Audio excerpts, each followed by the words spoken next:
Voter তালিকা হালনাগাদ ও জাতীয় নির্বাচনের প্রস্তুতি নিয়ে রোববার কক্সবাজারে স্থানীয় প্রশাসন ও নির্বাচন কর্মকর্তাদের সাথে মতবিনিময় করেছেন প্রধান নির্বাচন কমিশনার এএমএম নাসির উদ্দিন।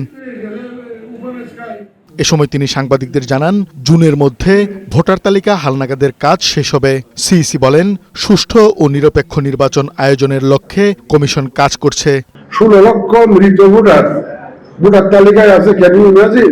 এরা কিন্তু ভোট দিয়ে গেছে গত ইলেকশনে, কিন্তু প্রায় 51 লক্ষের অধিক ভোটার তো আমরা পেয়েছি। তো এই কাজটা আমাদের সম্পন্ন করতে আমরা প্ল্যান করেছি। আগামী জুন মাস নাগাদ আমরা এই শেষ ভোটার তালিকাটা হালনাগাদ করতে পারবো। আর স্থানীয় না জাতীয়, late the politicians debate on that. আমরা কোনো ডিবেটের মধ্যে আমরা জড়াতে চাই না। এদিকে নির্বাচন ভবনে সাংবাদিকদের সাথে আলাপকালে নির্বাচন কমিশনার আনোয়ারুল ইসলাম সরকার জানান, কারো নির্দেশনায় কাজ করবে না নির্বাচন কমিশন। কমিশন স্বাধীনভাবে যৌক্তিক সময়ে তফসিল ঘোষণা করবে বলেও জানান তিনি।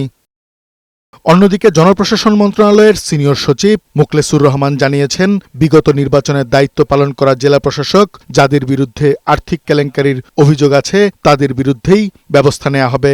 আমাদের অনেক কলিগদের ব্যাপারে অনেক কথা বাজারে আছে, 4 কোটি 5 কোটি 20 কোটি এরকম আছে।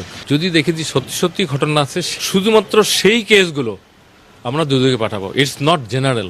সরকার অত্যন্ত সচেতনভাবে যে কাজটা করবে, যাতে একজনও নিরীহ কর্মকর্তা কোনো সাজা অথবা অপরাধ অথবা অসম্মান না হন। কাজী ফরিদ, বৈশাখী সংবাদ, ঢাকা।